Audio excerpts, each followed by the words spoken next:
She was a ghost before she ever arrived, a name on a classified manifest that had no corresponding rank or service number. They called her to places that were broken, to solve problems that bled. FOB Nightingale was bleeding.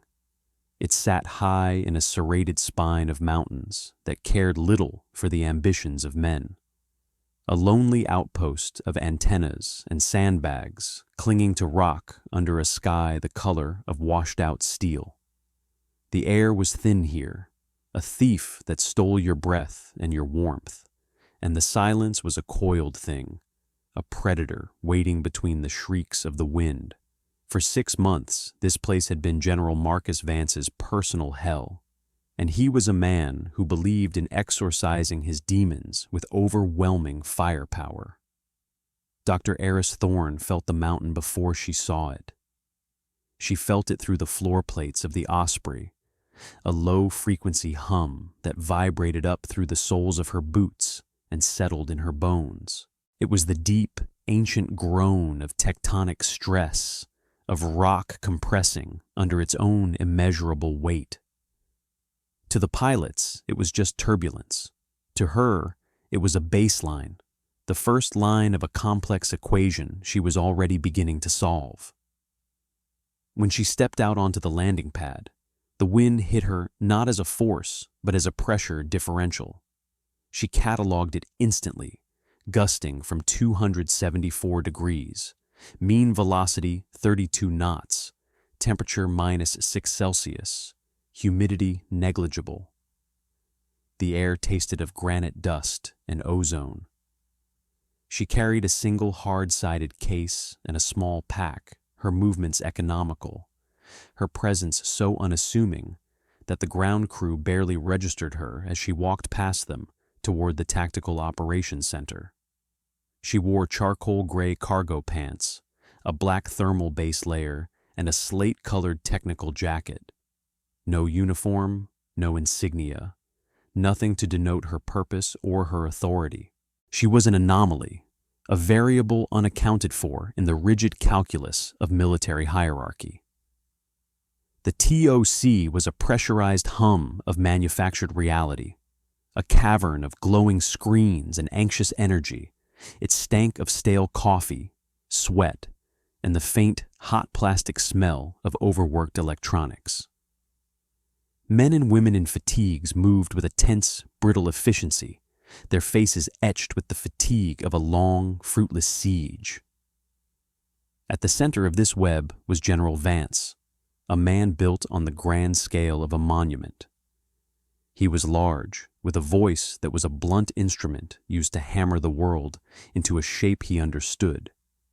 He stood before a massive holographic map of the surrounding peaks, stabbing a thick finger at a red icon. The architect sits up there, mocking us. For 6 months, he has bled us one man at a time. Today, that ends. We are going to hammer this mountain until it gives him up. His voice was the loudest thing in the room, a proclamation of certainty in a place that had none. Thorne found a vacant terminal in a shadowed corner, away from the gravitational pull of the general's ego. She set down her case, opened it, and connected a sleek, ruggedized data tablet to the station's secure network. She didn't announce her presence. She didn't seek out the commander. Her work began the moment her fingers touched the keyboard. The screen came alive, not with troop positions or satellite imagery, but with waveforms, spectral analysis charts, and geological strata maps. She was pulling data from every sensor on the FOB that wasn't dedicated to finding human beings. Seismic detectors, atmospheric pressure monitors, acoustic arrays, even the ground-penetrating radar used to check the stability of the base's foundations. To everyone else, this was background noise, the planet's idle chatter. To Eris Thorne, it was the language of the battlefield itself.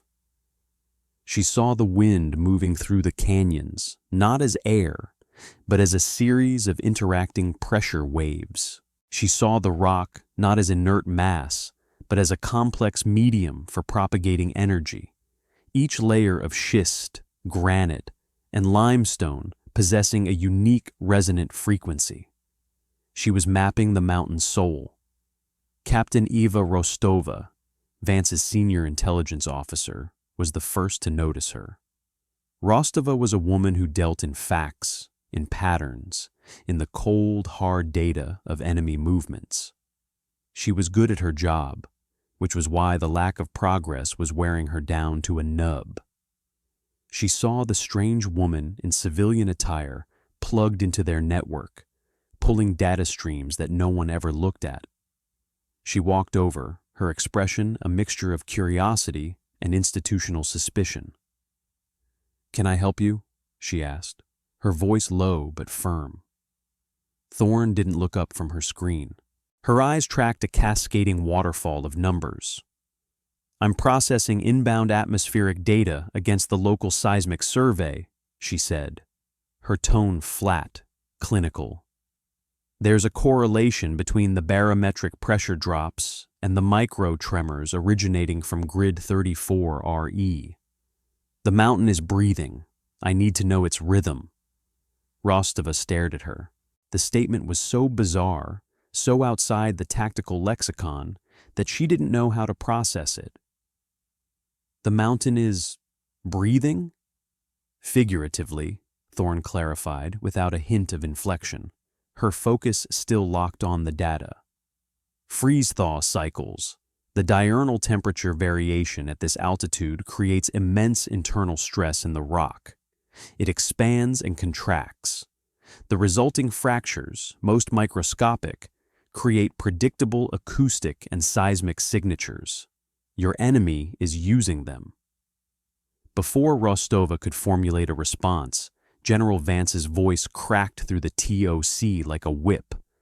"Captain, with me, now!" He had finally noticed the anomaly in his command center. He strode toward them, his boots loud on the metal floor. He stopped before Thorne's station, but addressed Rostova, refusing to even look at the civilian. "Who is this?" "Sir, this is she arrived on the last transport, from command," Rostova said, the vagueness of the answer irritating her as much as it did the general. Vance finally deigned to look at Thorne. His eyes swept over her, taking in the non-regulation clothes, the intense focus on the screen, the complete lack of deference. He saw a technician, a geek, a distraction. "This is a war room, not a science fair. Whatever it is you're doing, pack it up. You're cluttering my TOC." Thorne's fingers never stopped moving across the screen. She didn't look at him. She simply said, "My work is essential to the operational parameters of your mission." The quiet, factual statement was a spark in a room filled with gas. Vance's face darkened. He leaned forward, planting his big hands on the console, invading her space. His voice dropped to a growl that was somehow more intimidating than his usual bellow. "Your work is what I say it is, and I'm saying you are in my way. I have men to deploy. I am launching Operation Anvil at 0200. We are going to saturate these hills with patrols, backed by drone overwatch and air support. We will find this architect, and we will crush him." He straightened up, his chest puffed with the certainty of his plan. It was a classic Vance strategy: brute force, overwhelming numbers, and technological superiority. It was the strategy that had failed for 6 straight months. Now Thorne did look up. Her eyes, a pale, dispassionate gray, met his. There was no fear in them, no anger. There was only analysis. It was like being studied by a piece of diagnostic equipment. "General," she said, her voice still perfectly level, "your plan will fail, and you will lose men." The silence in the TOC was absolute. Every operator, every analyst froze. They had never heard anyone speak to General Vance like that. It wasn't defiance. It was a statement of fact, delivered with the emotional weight of a weather report. Vance's jaw clenched so hard a muscle jumped along his cheek. He saw her not just as an irritant now, but as a challenge to the very foundation of his authority. "And what makes you so certain, Doctor?" He let the title hang in the air, dripping with sarcasm. "Thorn," she supplied, turning her attention back to her screen. She tapped a section of the display, bringing up a complex chart of atmospheric pressure gradients. The barometric pressure is dropping at a rate of 2.4 millibars per hour. The dew point is converging with the ambient temperature. By 0400, a significant thermal inversion layer will form in the valleys below the 3,000-meter line. Your aerial assets will be blind. Their thermal imagers will be useless against the uniform cold layer, and the dense fog will reduce visibility to 0. She swiped the screen, replacing the weather chart with an acoustic propagation model. Furthermore, that same inversion layer will trap and amplify sound. The architect has been using the natural acoustics of these canyons to mask his movements for months. Tonight, that layer will act like a giant lens. The sound of your helicopters will be audible from 20 kilometers away. The sound of your men's boots on the scree will travel for 2. You're not launching a hammer, you're ringing a dinner bell. Vance stared at her, his face a mask of incandescent rage. She had just dismantled his entire operation in front of his command staff using meteorology and acoustics. It was an insult. It was an absurdity. "We are hunting a man, Dr. Thorne, not predicting the weather," he boomed. "My men are soldiers. They are not afraid of a little fog. They will adapt. They will overcome." He turned to his executive officer. "Major, I want this consultant restricted to her quarters. Her network access is revoked. She is not to have any contact with my operational staff. Is that clear?" "Sir," Thorne said, her voice cutting through his command. "That would be a mistake." Vance spun back to her, his face inches from hers. "A mistake? Let me tell you what a mistake is. A mistake is sending some civilian academic into my AO to play with computer games while my men are dying. I am in command here. My word is final." He jabbed a finger toward her. "Who the hell are you to question it? Who sent you?" Thorne held his furious gaze. Her expression didn't change. The analytical calm was still there, an unbreachable wall against his anger. "I'm the person they sent because your methods have failed for 6 months, she stated. It was not an insult. It was data. The truth of it struck the general like a physical blow. He recoiled slightly, his fury momentarily replaced by a flicker of raw insecurity. He had failed. Everyone in the room knew it. And this woman, this ghost with no rank, had just said it out loud. He regained his composure, his anger now a cold, hard thing.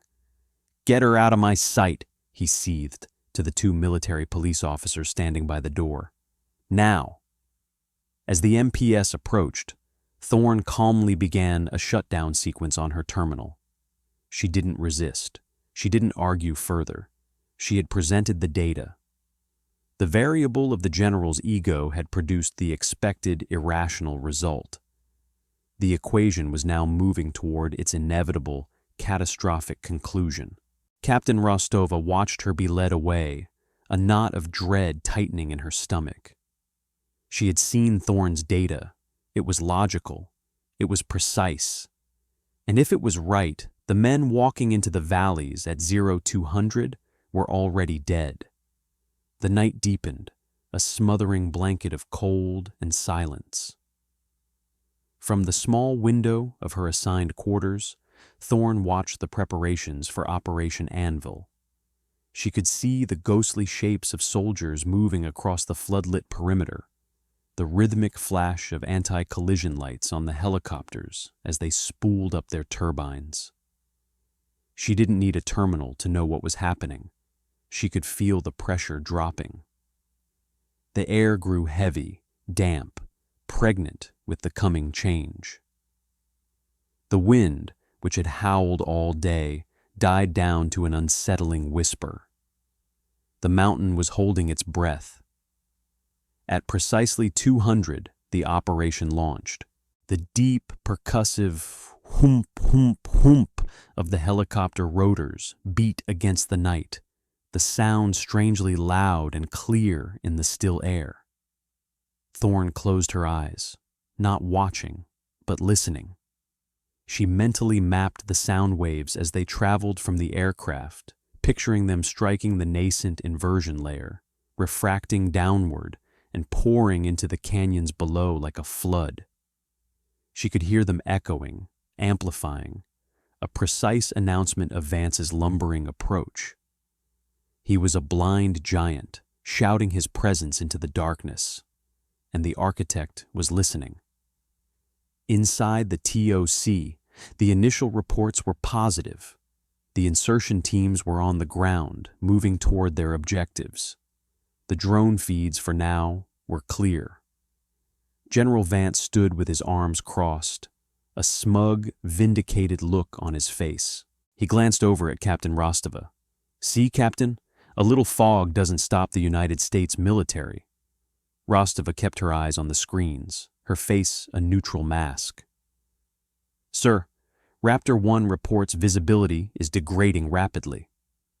As if on cue, the world outside the TOC vanished. A wall of gray, opaque fog rolled over the base, thick as cotton batting.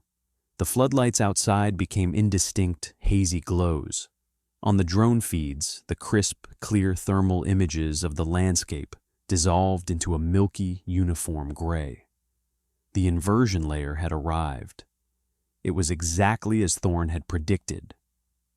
"Get me a sitrep from the ground teams," Vance barked, his confidence beginning to fray.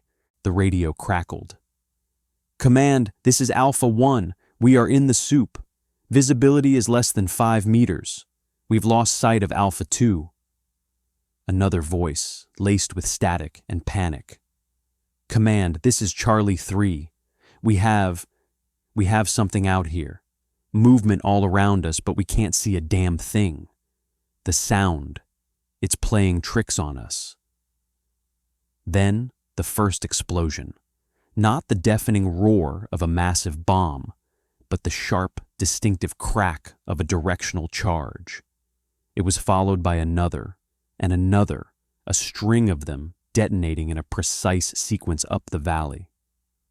On the holographic map, the icons for several of Vance's teams flickered and then turned red. "What's happening?" Vance roared. "Are we under attack?" Rostova's fingers flew across her console, analyzing the blast signatures. "Negative, sir. The charges are low yield. They're not designed to be lethal. They're hurting us." She was right. The architect wasn't trying to kill them with IEDs. He was using sound and terror to force them off the valley floor and into the one place he wanted them. A narrow, winding box canyon known as the Serpent's Maw. It was a perfect kill zone, with sheer cliffs rising hundreds of meters on 3 sides. The radio traffic became a chaotic symphony of fear. "We're taking fire from the cliffs. We can't see them. Man down, medic. We're pinned down in the open. We need evac. We need air support." Vance grabbed the Mastercom's handset. "All air assets provide immediate fire support for ground teams in Grid 41C-N. A weary pilot's voice came back. "Command, be advised. We have 0 visibility on the target area. We can't see friend from foe. Firing blind would be suicide." "Then get me artillery." Vance slammed the handset down. "I want a fire mission on those cliffs, now." The artillery officer shook his head, his face pale. "Sir, we have no target coordinates. The sniper fire is sporadic, from multiple, concealed positions. We'd be shelling the entire mountain range. We could hit our own men." General Vance stood frozen in the center of his command center, a monument to impotence. Every tool in his vast, powerful arsenal was useless. His drones were blind. His helicopters were deafened and exposed. His artillery was silent. His men were trapped. The architect, using nothing more than fog, echoes, and a few well-placed charges, had completely dismantled his army. Vance's face was ashen. He was listening to his men die, and there was nothing his doctrine, his experience, or his rank could do about it. The talk was filled with the sounds of his failure. In that moment of collective paralysis, Captain Rostova made a decision. It was a choice that would either end her career or save the men in the canyon. She turned to the two MPS, who still stood by the door of the now empty briefing room where Thorne had been sequestered. "Get her," she said, her voice cutting through the chaos with newfound authority. One of the MPs hesitated. "Ma'am, the general's orders were—" "I am aware of the general's orders," Rostova snapped, her eyes like chips of ice.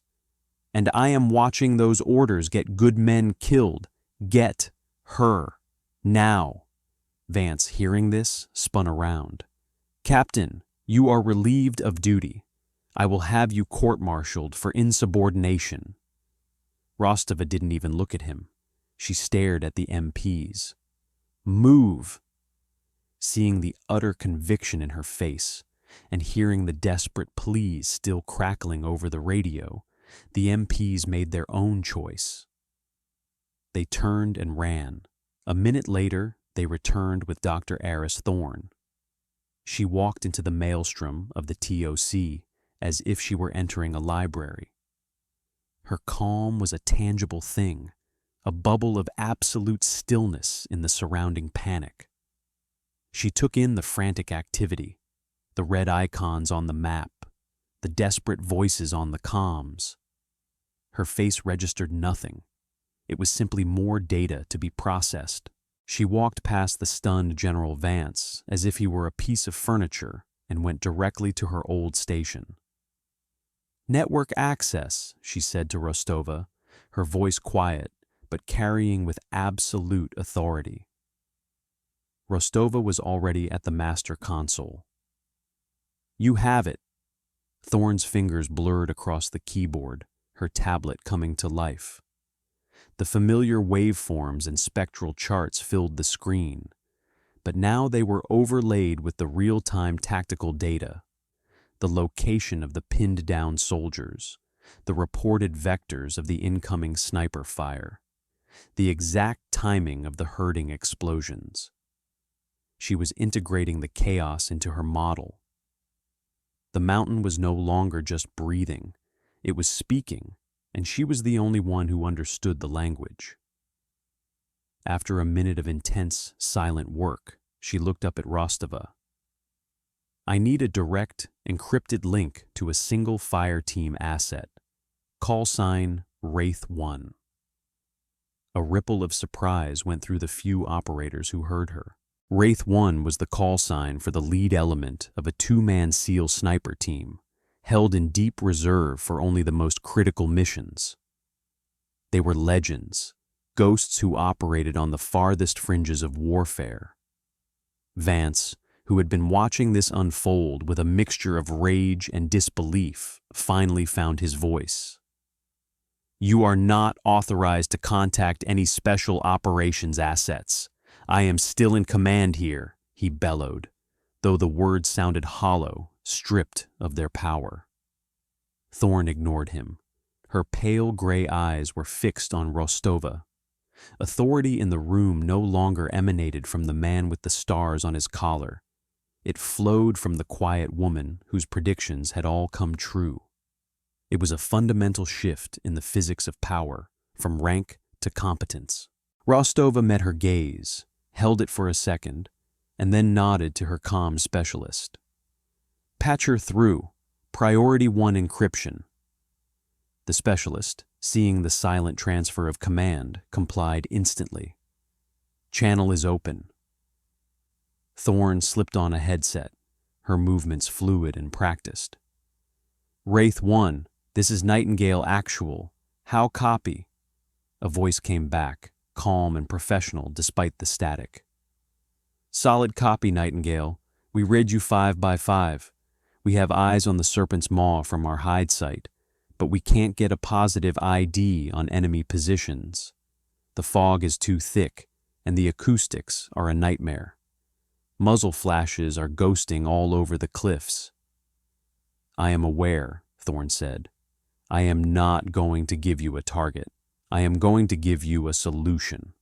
What is your rifle, and what is your load? There was a slight pause. Mark 22, chambered in .338 Norma Magnum, firing 300 grain Sierra Match King. Excellent, Thorn said. The ballistic coefficient is optimal. She looked at her screen, where a three-dimensional model of the canyon was rotating slowly. It was a complex tapestry of geological data, atmospheric conditions, and acoustic signatures. She saw what the seals could not. She saw the bones of the mountain. Wraith 1, listen to me very carefully, she began, her voice a calm, precise instrument. Your first target is not a person. It is a point in space. Do you have the west-facing cliff wall in view? Affirmative, Actual. It's a sheer granite face.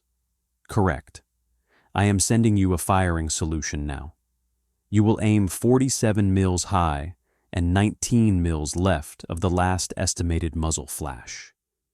Your target is a dark gray inclusion of hornblende schist, approximately 2 meters above and 1 meter to the right of the acoustic reverberation point.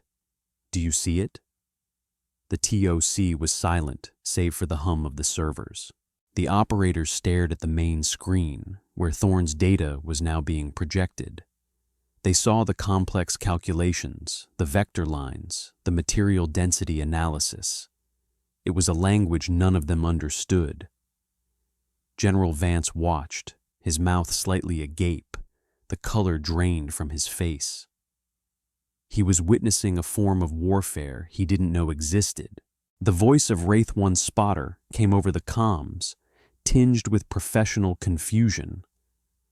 Actual, confirm you want us to shoot at a rock? That is correct, Wraith 1, Thorn replied without hesitation.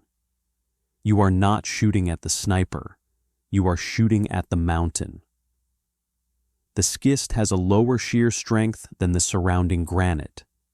It is the anchor point for a large, unstable slab of rock, weakened by a recent freeze-thaw cycle.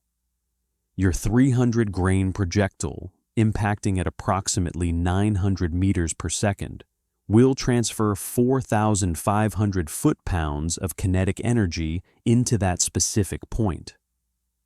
The resulting shock wave will propagate along the existing micro-fissures and cause a catastrophic structural failure.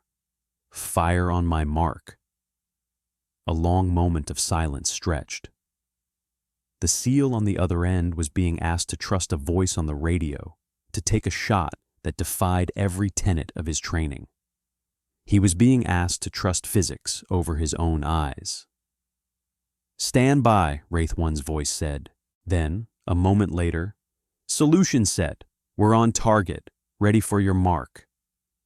Thorn watched a timer on her screen, a countdown synchronized with the atmospheric pressure oscillations. 3, 2, 1, mark. Over the open comms channel from the canyon floor, they heard the sharp crack of the sniper rifle, impossibly distant. It was followed, a second later, by a sound that was not an explosion, but a deep, grinding roar. It was the sound of millions of tons of rock giving way. On the limited thermal feeds that were still partially working, a massive new heat signature bloomed on the cliff face. the friction of stone grinding against stone. "Target neutralized," Wraith 1 reported, his voice filled with utter disbelief. "The entire ledge, it's gone. Jesus Christ." One of the red sniper icons on the tactical map blinked out. Thorn showed no reaction. She was already focused on the next problem. "Second target," she said, her voice unchanged. "The sniper on the eastern ridge. He is concealed behind a limestone outcrop. You cannot get a direct shot." "Confirmed, actual. No line of sight." "You don't need one," Thorn said. "I'm uploading a new solution. You will be targeting a section of weathered granite on the valley floor, 80 meters in front of the sniper's estimated position. The angle of incidence needs to be exactly 17 degrees. The bullet will not penetrate. It will ricochet. The specific gravity and hardness of that granite formation will deflect the projectile upward at a predictable angle. The thermal inversion layer above will then slightly alter its trajectory due to the density change, bending it down into the sniper's hide. It's a non-linear ballistic solution. Aim for the designated point. Fire on my mark." This time, there was no hesitation from the SEAL team. "On target, ready. Mark." Again, the distant crack of the rifle. For 3 long seconds, nothing happened. Then, a single, shocked cry came over the comms from one of the pinned-down soldiers. "Hostile down! He just fell! I don't know where the shot came from." The second sniper icon vanished from the map. A wave of stunned murmurs washed through the talk. People were looking at Thorn with a new kind of expression, awe, mixed with a healthy dose of fear. She wasn't a scientist. She was a sorcerer, using the laws of physics as her spellbook. She was wielding the mountain itself as a weapon. She did it twice more. For the third sniper, she had Wraith 1 fire into a snowpack above his position, triggering a small, precise avalanche that swept him away. For the fourth and final sniper, the one highest on the cliffs and most concealed, she used the most audacious tactic of all. "Wraith 1, she said, "this is your final target. This one is using the inversion layer to his advantage. He is firing through a narrow slit in the rock, and the fog is muffling his report. But the layer is also trapping the heat from his rifle barrel. I have a faint, intermittent thermal signature. It's not enough for a lock, but it's enough for a calculation." She continued, "The air in that pocket of rock will be several degrees warmer than the surrounding atmosphere. It's a thermal bubble. I'm going to give you a firing solution that sends the projectile just over the top edge of that bubble. As the bullet crosses the boundary between the cold and warmer air, the change in air density will cause its trajectory to drop slightly, right into the opening. You are literally bending the bullet's path through the air. This shot is not possible with your onboard ballistics computer. You will have to trust my numbers exclusively." She uploaded the final set of coordinates. They were so complex, so filled with variables for temperature, air density, Coriolis effect, and spin drift, that they looked like a page from a theoretical physics textbook. "Solution set," Wraith 1 confirmed, his voice now imbued with a quiet reverence. "Standing by. Mark." The rifle fired. The TOC held its collective breath. 10 seconds passed, 15, 20, nothing. General Vance let out a shaky breath, a flicker of hope in his eyes that she had finally failed. "Missed," he whispered. "No," Thorn said quietly, her eyes still on her screen. "The sound is traveling." Just then the comms crackled. It was the leader of the trapped platoon. "Command, all hostile fire has ceased. Repeat, the threat is neutralized. We are clear." A ragged cheer went up in the TOC. Operators slumped into their chairs, the tension of the last hour draining from them in a sudden rush. They had been on the brink of a massacre, and now, silence. The serpent's maw was quiet. The men were safe. In the midst of the celebration, a new icon blinked on the main screen. It was a secure, high-priority incoming call, designated Priority Alpha. All other communications were automatically muted. The screen flickered, and the face of a man in the crisp, dark uniform of a 4-star admiral appeared. He had a severe, intelligent face, and his eyes seemed to cut right through the screen. The nameplate on the video feed read, "A DM Hayes." General Vance snapped out of his stupor, immediately straightened up, his training taking over. "Admiral Hayes, sir. General Vance reporting. Situation here is under control. We have neutralized the threat." He was trying to reclaim the narrative, to take credit for the victory that had been snatched from the jaws of his catastrophic failure. Admiral Hayes listened, his expression unreadable. When Vance was finished, a cold, lethal silence stretched from the screen. "I have the full sensor log from Nightingale, Marcus," the Admiral said, his voice quiet but carrying the weight of ultimate authority. "I have the platoon's body cam footage.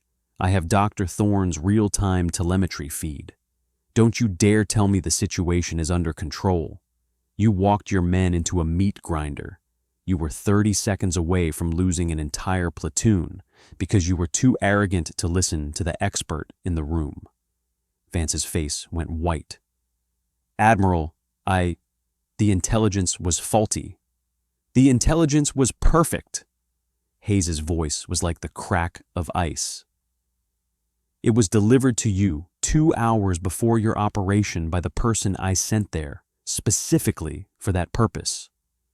You chose to ignore it. You chose to silence it," Vance sputtered, gesturing wildly toward Thorne. "Sir, with all due respect, she's a civilian, a scientist. What could she possibly know about military tactics? They told me she was some kind of SEAL legend. It was a joke." Admiral Hayes leaned closer to his camera. A look of profound disappointment settled on his features. "A joke? Marcus, do you know what the Osprey program is?" "It's the new ballistics computer in our advanced weapon systems, sir," Vance said, confused by the sudden shift in topic. "Correct," Hayes affirmed. "Dr. Eris Thorne is the chief architect of the Osprey program. The computer you rely on, the one that calculates windage and elevation for your best snipers. That is a vastly simplified, stripped-down version of the predictive modeling engine that runs constantly, in real time, inside her head. She doesn't just calculate bullet drop. She calculates battlefield dynamics. She resolves weaponized physics." The Admiral paused, letting the weight of his words settle into the stunned silence of the TOC. "She is not a SEAL, General. She is what makes SEALs legendary. We call her the Ghost, not because she is a soldier, but because she provides solutions that are seemingly impossible, from angles no one else can see. We don't deploy her to advise. We deploy her to solve problems that men like you create. She wasn't sent to Nightingale to help you, Marcus. She was sent to evaluate you." Vance looked as though he had been physically struck. His face, already pale, seemed to collapse. The bluster, the arrogance, the entire edifice of his authority crumbled to dust in that single devastating revelation. "And you have failed," Admiral Hayes concluded, his voice now flat and final. "Utterly. As of this moment, you are relieved of command of all forces in this theater. Captain Rostova will assume temporary command of FOB Nightingale until your replacement arrives. Pack your things, General. A transport will be there for you at dawn. Hayes out." The screen went blank. General Marcus Vance stood alone in the center of the room, a king deposed. The operators and analysts around him studiously avoided his gaze, their loyalty and respect having already transferred to the new center of gravity in the room. He looked over at Dr. Thorne, who had already removed her headset and was back at her console, studying the post-engagement seismic data from the rockfalls she had triggered. She hadn't watched his humiliation. She hadn't gloated. She hadn't even seemed to notice. To her, his downfall was not a victory. It was merely the predictable outcome of a flawed system being corrected. He turned, his shoulders slumped, and walked out of the TOC, a man erased from his own story.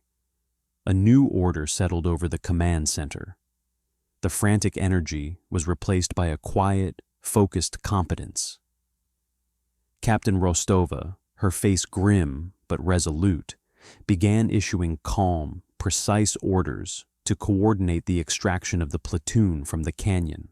The operators followed her commands without question. They had witnessed the failure of loud, performative authority and the triumph of quiet, absolute competence. The lesson was seared into them. Later, as the first hints of gray light began to soften the hard edges of the mountains, Rostova walked over to Thorne's station. Thorne was still there, still working, as if she hadn't just single-handedly won a battle and ended a general's career. Rostova placed a steaming mug of black coffee on the console beside her. It was a simple gesture, but it was freighted with a new and profound respect. Thorne looked up from her screen, her gray eyes meeting Rostova's. "The seismic signature from that first rockfall," Rostova said, keeping her voice low. "I've been looking at the data. The fracture propagation was perfect. It sheared off along the exact line you predicted." Thorne took a sip of the coffee. "The schist composition was optimal for spalling," she replied, her tone as matter-of-fact as if discussing the weather. She gave a slight, almost imperceptible nod of acknowledgement, a flicker of connection between two professionals. Then her attention returned to the glowing screen. The problem was solved. She was already analyzing the data for the next one. By the time the sun had fully risen, casting long shadows from the jagged peaks, she was gone. The transport that had arrived for the disgraced General Vance had departed with an additional, unlisted passenger. She left as she had arrived. A ghost, a whisper on the manifest. She left behind no medals, no official commendations, nothing but the quiet hum of a command center that now ran on the principles of logic and data. But she also left a legend. The operators at FAB Nightingale would tell the story for years to come in hushed, reverent tones. They spoke of the quiet woman who came from nowhere, who saw the world not as dirt and rock, but as an equation. They no longer talked about fighting the mountain. They talked about learning to listen to it. They had learned the hardest lesson of war, that true authority isn't something you wear on your collar or shout through a microphone. It is the quiet, undeniable power of the one person in the room who knows exactly what to do when everything has gone wrong. It is the calm voice that brings the solution when everyone else is just screaming about the problem.